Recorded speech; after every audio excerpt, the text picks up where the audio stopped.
Alô, galera! Começando mais um podcast de letra. Essa semana resolvemos partir para a polêmica. Eu pensei num outro tema polêmico que eu acho que nós vamos fazer semana que vem, aproveitando a onda de certo personagem. Mas agora, como eu combinei esse, vamos fazer esse.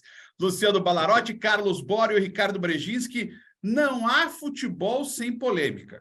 Desde aquele lance pequeno da arbitragem que vira agora a guerra dos prints, né? Porque agora não adianta só ter o VAR, tem o print também. O print, às vezes, é mais definitivo do que o VAR, mas também desde grandes escândalos que já passaram pelo futebol brasileiro. E aí eu começo, e o Bala já foi embora desde o início do programa, já não gostou do tema, ele já abandonou o programa. Veja só você. Agora ele voltou. Já criou polêmica. Já criou polêmica. Primeira polêmica do programa.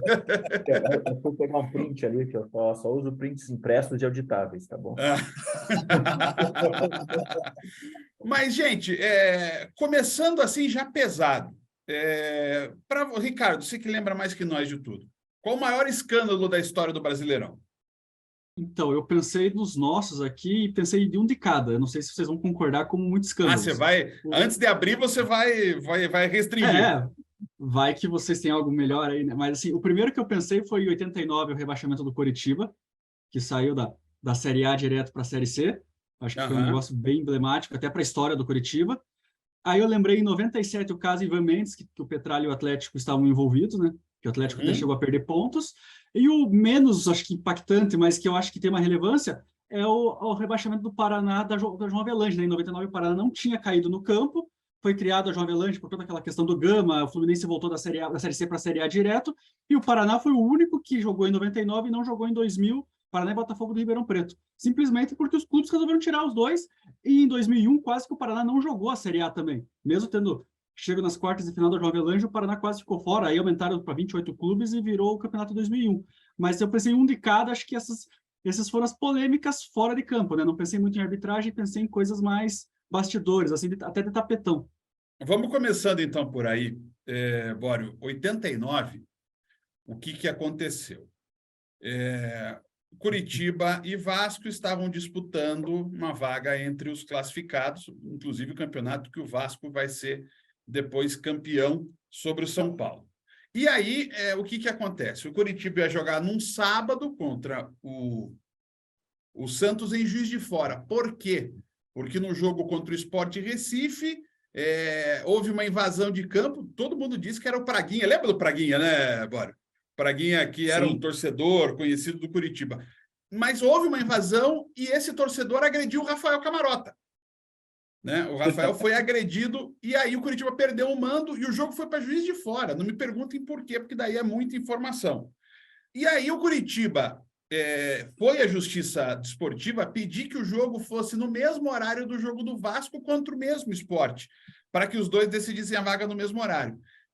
A CBF não aceitou, o TJD não aceitou, o Curitiba foi à Justiça Comum e não foi a campo contra o Santos em Juiz de Fora.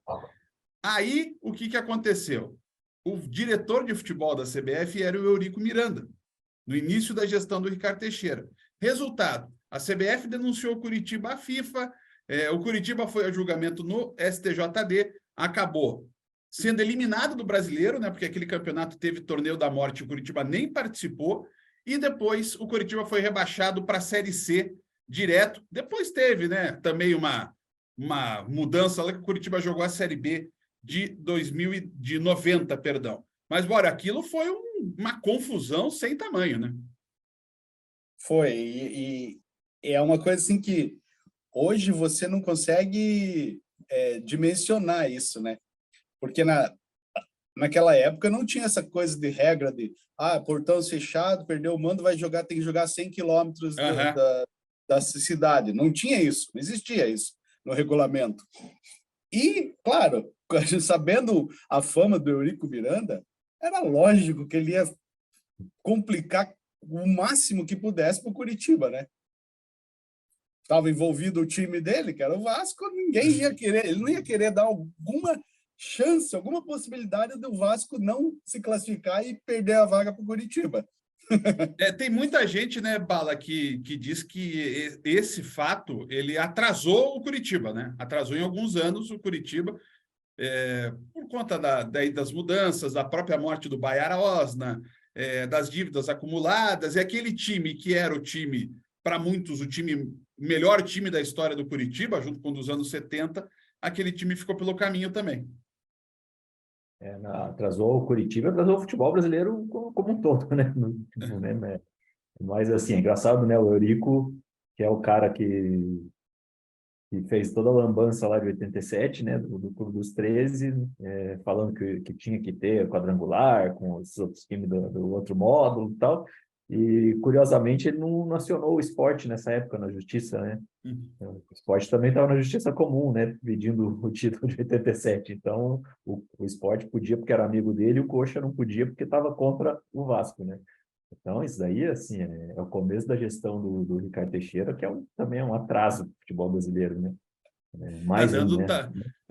Na verdade, que deu agora, né? É a continuidade do atraso, né? Porque antes também não era melhor, né? Então, né, teve ali em 86, por ali, ainda tinha uma certa ideia de que daria certo, assim, tal, mas depois com a Bia Bichedi, com o presidente que não era presidente, que era o presidente dele, esqueci o nome agora. Otávio Pinto Guimarães. Otávio Pinto Guimarães, que é o cara o Otávio Pinto Guimarães parecia o Dom Lázaro, né, Boro? Ele estava totalmente fora do... Eu lembro de uma foto dele com a perninha cruzada e um tênis verde e um tênis amarelo, assim, ó. Ele assinava lá os contratos do Garrincha, né? Então ele, né, tipo, explorava o Garrincha lá na época do Botafogo, lá dos anos 60, e depois virou presidente da CBF, né? Então, Ricardo, 96 é um negócio que foi, assim, e aí a gente pode falar de escândalo, né? Porque a forma que explodiu foi num Globo Repórter que estourou o negócio, né? Como surgiu, eu não lembro. Eu lembro da história, eu lembro de reportagem da Placar, muito na época que eu acompanhava. Foi fantástico, Cristian. Eu não me lembro. Mas, assim, foi uma matéria do Marcelo Rezende, né? Destruiu. Porque ali abriu-se o jogo que o Ivens Mendes, que era o chefe da arbitragem nacional, ele recebia suborno, né, de clubes, ele aceitava suborno, o 100, né, que o presidente do Corinthians, o do Alibe, falou, e os dois clubes diretamente envolvidos foram o Atlético e o Corinthians.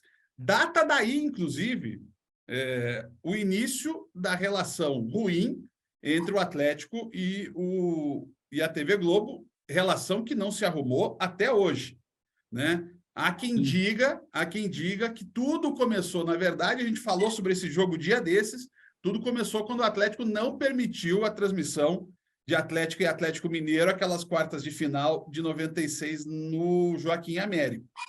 Mas naquele mesmo ano estourou isso, o Atlético tinha sido rebaixado, né? O Atlético foi rebaixado, o Petralha foi eliminado do futebol.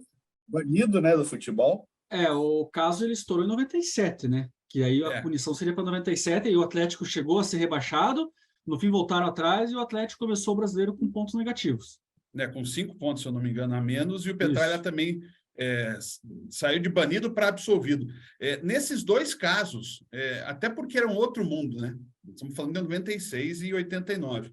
Houve uma mobilização que hoje eu acho que não aconteceria, porque tanto em 89, mesmo que tenha sido frustrado, e em 96, querendo ou não, foi bem sucedido, houve uma mobilização do futebol paranaense, né? Da federação, dos próprios outros clubes, não havia... Hoje, eu duvido que fosse acontecer algo semelhante.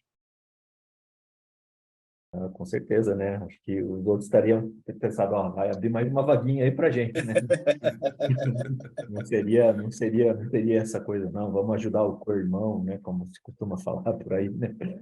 Um concorrente a menos. O futebol paranaense que está sendo atacado, acho que isso não existe mais, né? Não. Infelizmente, assim, até pela pessoalidade mesmo das relações, né? E deveriam ser muito mais, né, no nível diplomático, né? No nível mais de entidade mesmo, assim. E hoje existem as redes sociais, né? Um grande diferencial, né? Que não tinha, né? Na época. Diga lá, Ricardo. Não, que hoje seria uma repercussão completamente diferente, porque é só pegar o exemplo do Fluminense, que voltou da Série C para a Série A direto. Até hoje, os torcedores reclamam, criticam.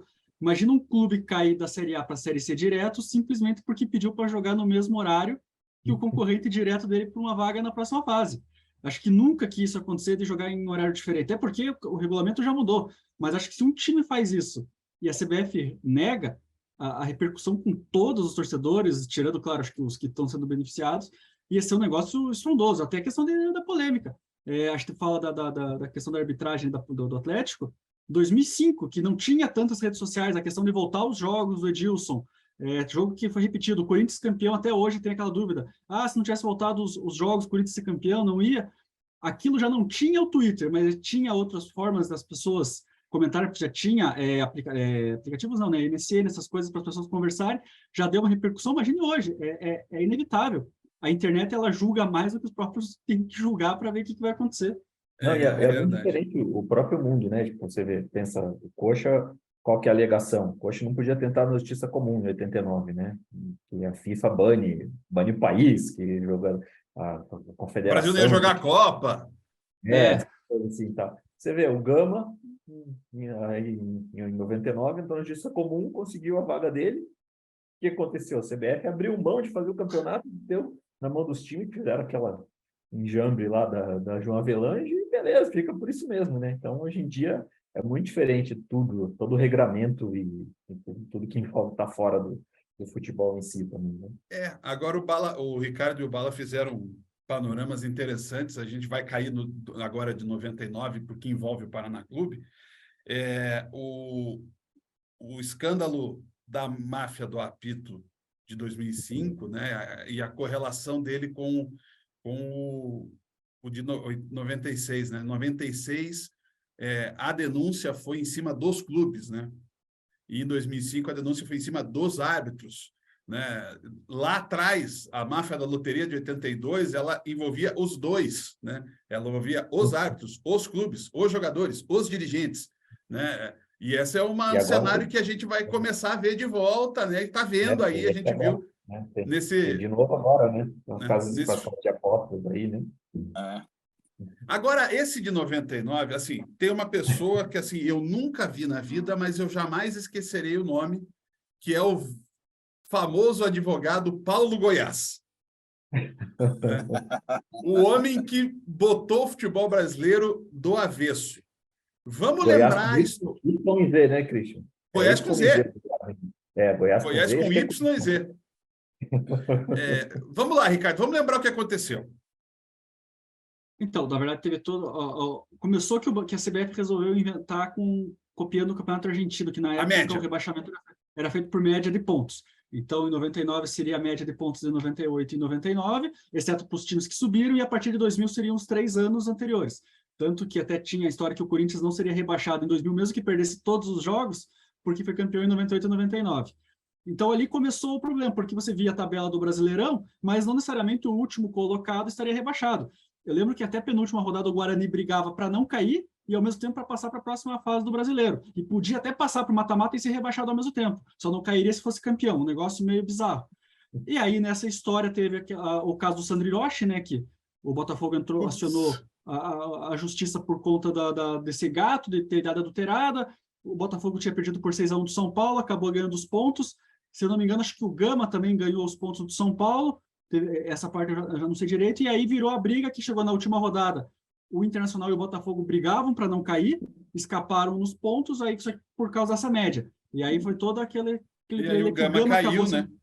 O Gama caiu e aí foi a briga na justiça, porque ele alegou que ele não podia ser rebaixado pela média de pontos e porque o Botafogo tinha ganho os pontos de uma partida que ele tinha perdido. E aí que virou todo o transtorno. E se vocês forem lembrar, o Paraná Clube acabou sendo o maior prejudicado da história, porque o único que foi alegada a média de pontos para cair foi justamente o Paraná. Né? O Paraná fez um campeonato ruim em 99. O time tinha Fernando Diniz jogando, tinha Jorginho Cantinflas, era uma turma jogando nesse time em 99. Mas não tinha o Reinaldo, não foi nesse ano que ele foi vice-artilheiro? Não, foi 2003. Não, o Reinaldo não estava. Mas estava Haldinei, tinha uns caras fora do... Tinha uma galera diferente. E aí, assim, aí veio esse negócio, e era o ano em que o Fluminense não tinha subido, né? O Fluminense tinha sido campeão da Série C em 99. O Fluminense tinha caído para a segunda divisão. Aí, no ano seguinte, ele foi rebaixado para a Série C, né, em 98. Ele caiu em 97 para B, caiu em 98 para C, aí jogou a C com Parreira de técnico e foi campeão de 99. E aí vem a salada do Gama, a CBF abre mão da disputa, também por conta desses negócios de punição da FIFA e os caramba, e aí surge esse trambolho chamado Copa João Avelange, né? Não, e tem um detalhe, né? A tabela já estava montada do Campeonato Brasileiro de 2000, aí quando o Gama entrou, conseguiu a vaga, que ele era o 25º clube, como ficou o clube ímpar, alguém sempre teria que folgar numa rodada. E aí tiveram que fazer todo um salseiro na tabela para o Gama ser introduzido ali e conseguir fazer. E fizeram uma tabela feita, mas assim, já tinha a tabela montada, acho que faltava menos de um mês para começar o Brasileiro, quando o Gama conseguiu a vaga na Justiça. E aí mudou também a Série B, né? Porque ele perdeu um time. Eu até abri a tabela aqui, o Paraná terminou em 17º de 22 clubes em 99. Então, pelos pontos, ele teria escapado com folga, porque ele ficou na frente de Grêmio, Juventude, Botafogo, Ribeirão Preto, Portuguesa e o Sport. Só que o Sport e a Portuguesa, que foram os dois últimos, como tinham ido para o mata-mata em 98, pela média de pontos escapavam. E o Botafogo, Ribeirão Preto e o Gama, que tinham subido e não tinham a média do ano anterior, aí acabaram caindo junto com o Paraná e seria o Juventude e outro rebaixado. Eu tô vendo aliás, aqui. a Copa João Avelange não teria nome mais apropriado, né? O melhor nome possível para um campeonato, assim, né? Escolhido a dedo. É verdade, é verdade. Cara, assim... Tanto que nem terminou, né? No ano né? Tem tudo isso, né? Teve a final que foi só em janeiro. A final primeiro teve, né? Teve o desastre de São Januário, né? O alambrado, um negócio assim horroroso que aconteceu. Já era dia 30 de dezembro o jogo, se vocês lembrarem. Era a primeira, a ida foi dia 26 de dezembro e a volta no dia 30. E aí... Quem que estava lá ativo? Quem que estava lá ativo no encontro? O grande Eurico Miranda, né? Aí o Eurico Miranda queria que o jogo voltasse e o governador do Rio, se eu não me engano, que era o Garotinho... O Garotinho. O Garotinho mandou não ter jogo, né?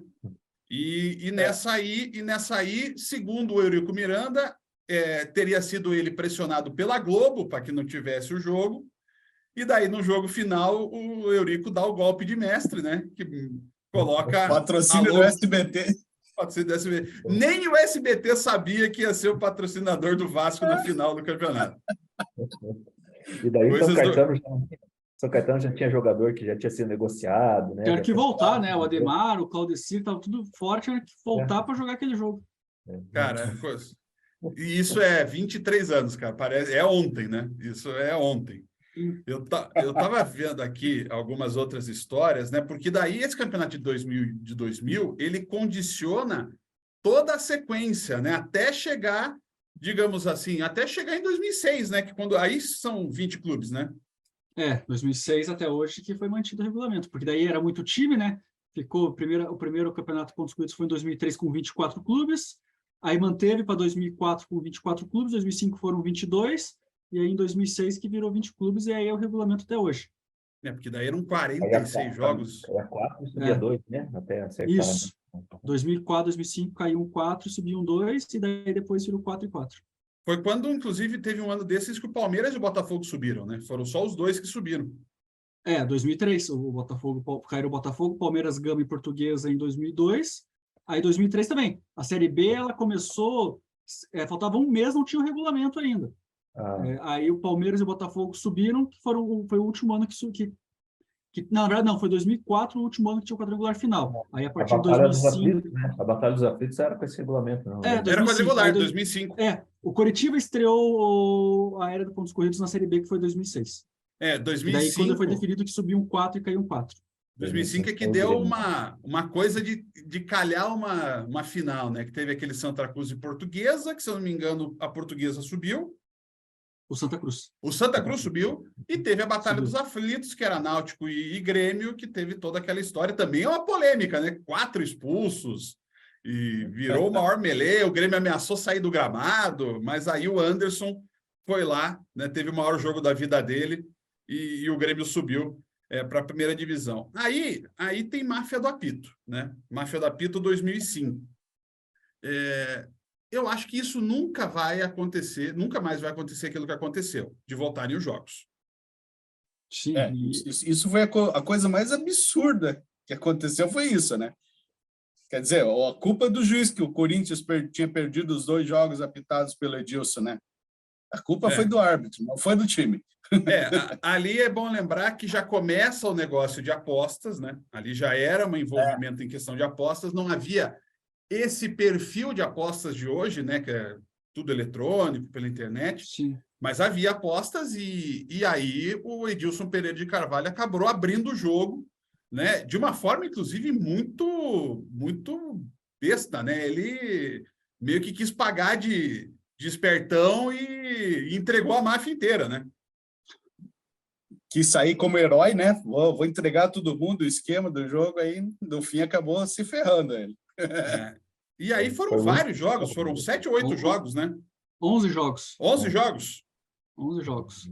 Alguns times tinham até 2, 3 jogos para voltar. O Corinthians era um deles. O Corinthians, tanto que teve aquele Corinthians e Santos, que foi repetido na Vila Belmiro, que o Santos tinha ganho o primeiro jogo e na volta o Giovani ficou puto, deu uma bica na bola depois de um gol, foi expulso. Foi o maior salseiro, que daí o Santos perdeu os 2 jogos, né? Perdeu um 7-1 no Pacaembu e perdeu acho que 3-2 na Vila Belmiro. E daí... O Corinthians perdeu os 2 que o Edilson apitou e Sim. depois ganhou um e empatou outro.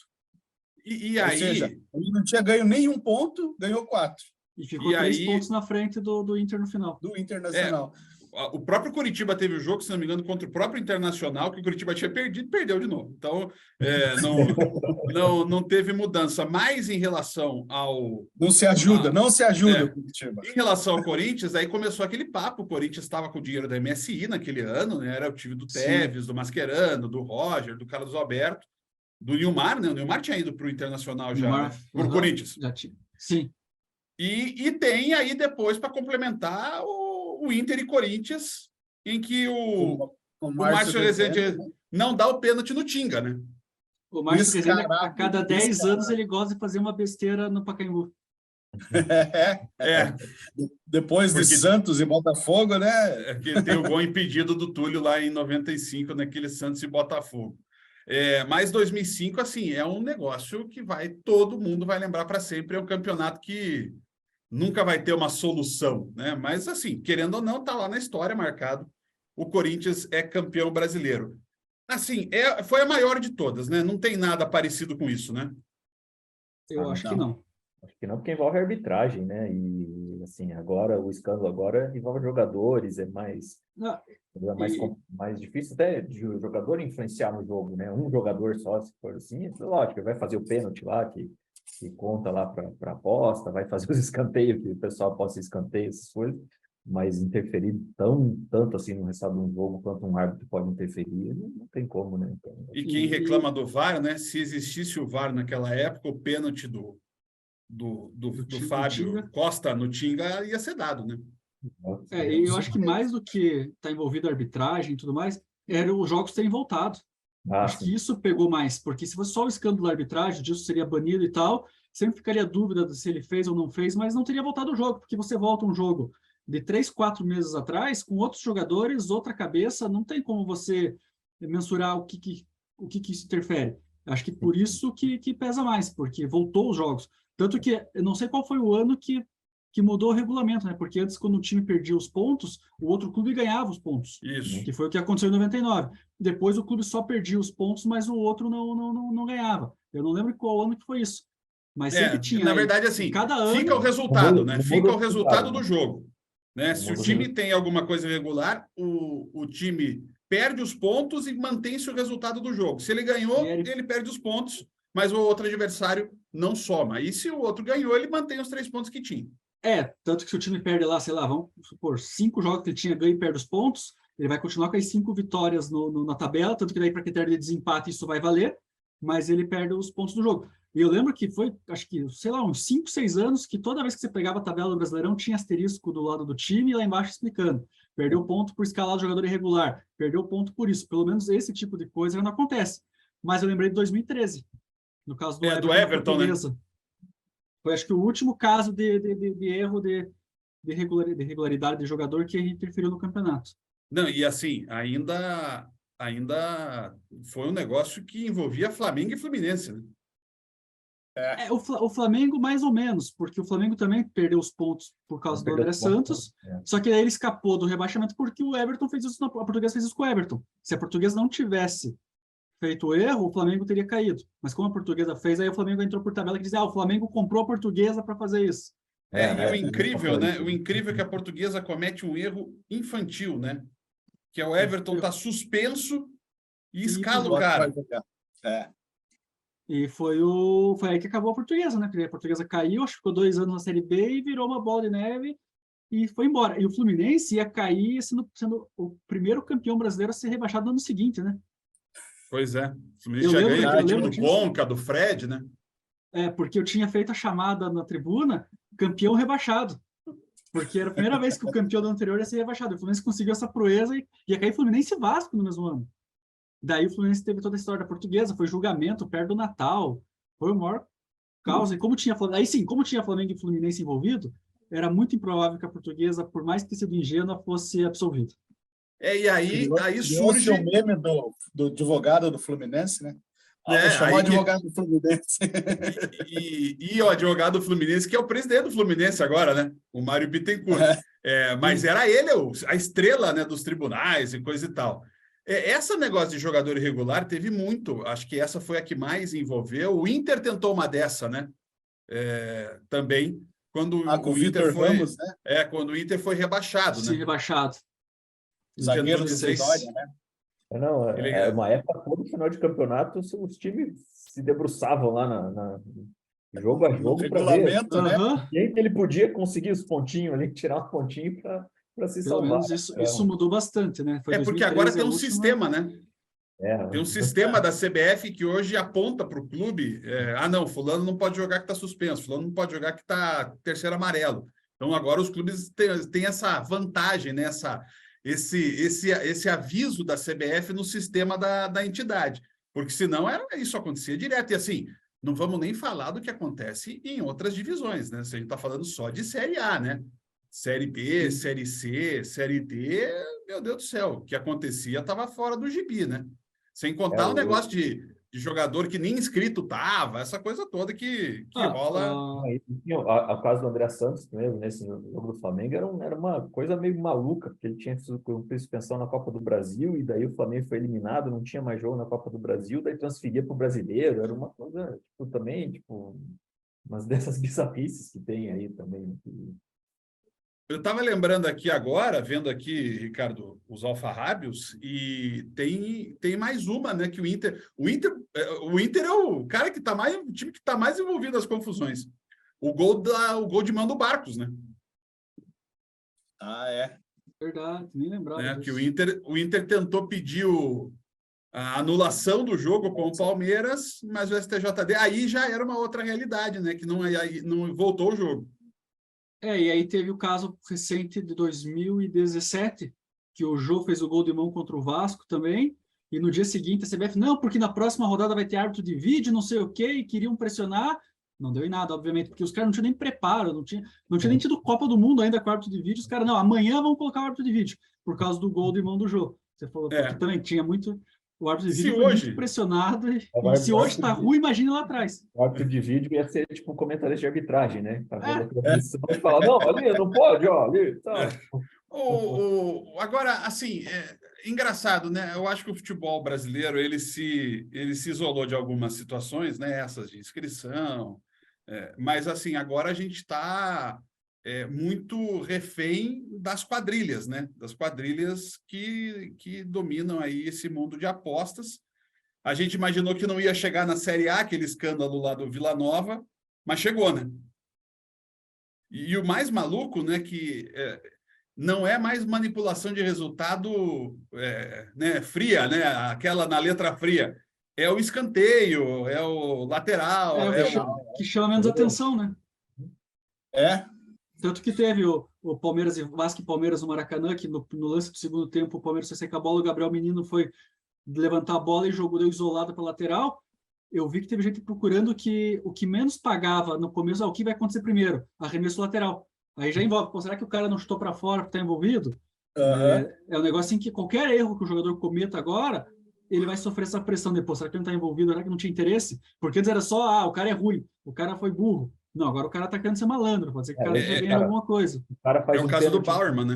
Você fala, né? É um pênalti infantil mesmo ou tem coisa aí atrás, né? Tipo, Pois é, aqueles erros de goleiro, recuo errado, isso agora vai virar por um bom tempo isso vai chamar atenção. E assim, o Bala lembrou de pênalti, assim, o exemplo do pênalti do Sampaio Corrêa na Série B contra o Londrina no passado, ele é muito, porque assim, dá a impressão que o zagueiro tá louco para fazer o pênalti, né? Ele quer acertar alguém para fazer o pênalti. E a expulsão do Bauerman, né? Que acabou aí colocando o Bauerman sob suspeita, que é uma expulsão depois do jogo, né? E saiu xingando, né? Ele xingava, acho que até forçar o cara, o árbitro, não, então tá bom, você vai ser expulso. E assim, veja como é que é o negócio, né? Ele gera suspeição agora no atleta, né? Então, se o atleta fizer algo que alguém ache, aí vem a rede social, né? Alguém, não, fulano achou, putz, por que ele chutou essa bola para lateral? Daí começa, né? Isso vira, como vocês falaram, essa bola de neve que vai, assim... E no final das contas, joga todo o esporte sob suspeita a qualquer momento, né? Sim, sempre vai ter isso. Qualquer coisa. Qualquer resultado, qualquer decisão. Você pode apostar qualquer coisa. Você pode apostar toque de bola, porcentagem de quem vai ter mais posse, quem vai fazer mais gol, diferença de gol. Tudo é possível você apostar. Então, qualquer coisa que aconteça no campo, alguém pode ganhar ou pode perder. Não, e hoje como é que você vai falar? O Abel faz tudo, todo jogo para tomar o amarelinho dele, né? Alguém pode chegar e falar, tem esquema aí, né? Tipo, não que uma aposta no que o Abel vai levar cartão amarelo vai pagar muito, né? Mas e eu tô vendo aqui. Mas agora, o técnico do Botafogo, aquele chilique que ele deu no último jogo ali, né? Tipo, alguém pode chegar e falar, ele forçou o cartão ali, tipo, tinha coisa assim tal, né? E isso que estava ganhando o jogo, né? Né? Já tinha ganho, né? Já tinha ganho o jogo, pô. Ele tá lá maluco. Agora, uma coisa que vai continuar acontecendo, eu estava revendo aqui também na pauta, digamos assim, é a história do time que acusa o outro de entregar o jogo, né? Não é nem a mala branca ou a mala preta, é o simples entregar. Que o Inter acusa o Grêmio até hoje, de 2009. 2009. Né, que o Grêmio foi jogar com um time quase juvenil contra o... Juvenil. E ainda saiu na frente, né? Foi de virada. Ainda fez 1-0, depois perdeu de 2-1, né? E o Corinthians que acusa o Inter de ter entregado o jogo do rebaixamento lá contra o Goiás, né? Foi vingança de 2005, isso. Isso aí, e assim, vocês lembram que naquele último rodada de 2011, né, que a gente brinca, né, o famoso Atletiba do século, né, que era para escapar o Atlético do rebaixamento ou para o Curitiba ir para a Libertadores, e não aconteceu nenhuma coisa nem outra. Era que o muita gente disse... o Atlético ganhar e cair, foi o que aconteceu. E fala-se muito daquele Atlético Mineiro e Cruzeiro, né, que teria sido uma combinação entre os dois para que o Cruzeiro ou o Atlético Mineiro escapasse? O Cruzeiro, o Atlético Mineiro tinha escapado 2 rodadas antes, ou na penúltima rodada estava livre matematicamente, e o Cruzeiro e o Atlético disputavam a última vaga. E o Cruzeiro ganhou de 6-1, né? Aí entra muito na coisa do folclore também, né?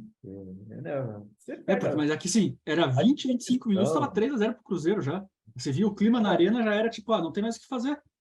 Arena do Jacaré. Não, eu digo Arena da Baixada. Não, eu digo, mas o jogo foi na Arena do Jacaré. Né? Foi, porque o Mineirão estava em obra para a Copa já. Mas daí você pega a motivação de cada time, essas coisas, né? Você pode alegar qualquer coisa ali, né? Tipo, não vale nada para os caras vão... Né? Um time está jogando com tudo, o outro está jogando sem vontade, assim, tal, né? E acaba entrando lá no casos contrários, né? Quando o Grafite salvou o Corinthians do rebaixamento lá no Paulistão. no Paulistão, né? Fazendo gol pelo São Paulo, tudo. Então, né? Tipo, Mas nesse ponto a entra o que São Paulo ficou louca da vida com ele, né? Tipo, Sim. pô, você perdeu a chance de rebaixar teu rival, né? Então, isso assim, eu não acho que seja algo assim que entre na mesma laia desses outros escândalos aí, né? Outra polêmica que eu lembrei aqui foi em 2010, quando a CBF resolveu considerar títulos da Taça Brasil e do Robertão como campeonato brasileiro. Não. Aí a gente vai chegar na Taça das Bolinhas. A Taça das Bolinhas. Isso daí é baseado num monte de recorte que um jornalista lá de Santos fez, né? Tipo, o dossiê, né? O estudo científico. Não, e o pior é que daí o Palmeiras virou o maior campeão, né? O Santos deu a bola para o Palmeiras ser o maior campeão. Agora a gente está deixando passar uma porque a gente não toma como escândalo, e sim como uma tragédia, talvez o momento mais dramático da história, um dos momentos mais dramáticos da história do Campeonato Brasileiro, porque teve um outro que aconteceu em 82, né? A morte do Carlos Alberto Barbosa. Você lembra disso, né, Bora? O lateral que até jogou no Colorado, o jogador que estava no esporte, faleceu em campo, mas foi a morte do Serginho, né? E a morte do Serginho, assim, a gente falou do caso Everton, que acabou com a Portuguesa, a morte do Serginho acabou com o São Caetano, né? Acabou com o São Caetano. Apesar do São Caetano, naquele ano, ter perdido um caminhão de pontos, né? 24. Ele ainda terminou em 14º, né? Ele não foi rebaixado, né? Ele ia pegar a Libertadores fácil, né? Ia pegar a Libertadores, Na época mandava. Mas aquilo também abalou o São Caetano de um jeito que acabou, né? Acabou. Quando daí saiu as Casas Bahia pararam, né, de apoiar, porque as Casas Bahia, elas patrocinavam, mas elas colocavam marcas que eram vendidas. Se não me engano, até era Consul, naquele momento, a marca principal, né? Mas era um esquema das Casas Bahia. E depois aí a família dos caras da Casa Bahia também agora está envolvida em um monte de escândalo e tal. Mas aquele jogo, eu acho que, imagino que todo mundo, aquela noite, todo mundo lembra onde estava, né? Sim. Eu lembro que eu estava vendo outro jogo, daí eu coloquei no jogo de São Paulo para ver quanto estava, porque não era que nem hoje, né? Que você abre qualquer site ou rede social e tem o placar ali, você tinha que mudar o canal. Eu não lembro qual jogo eu estava vendo. Eu lembro que eu pus no jogo e bem na hora estavam os caras em cima do Serginho e eu tentando entender o que estava acontecendo, os caras saindo desesperados com aquela cara de apavorado, aí que você vai entender o que acontece. Talvez se eu tivesse colocado 5 minutos antes, eu teria visto ao vivo o que aconteceu. Mas isso eu lembro. Daí eu fiquei, claro, esqueci qualquer coisa que eu estava vendo e deixei ali para... Foi um negócio muito pesado.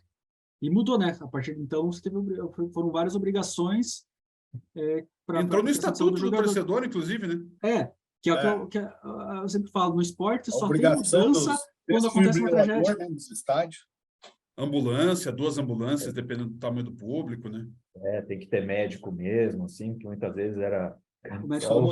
Só o motorista da ambulância. Não, e mesmo os clubes, né? Os times tinham lá, assinavam um cara lá pelo médico. Né? E aí, às vezes, era o médico do adversário que ajudava porque o outro time não tinha um médico à disposição.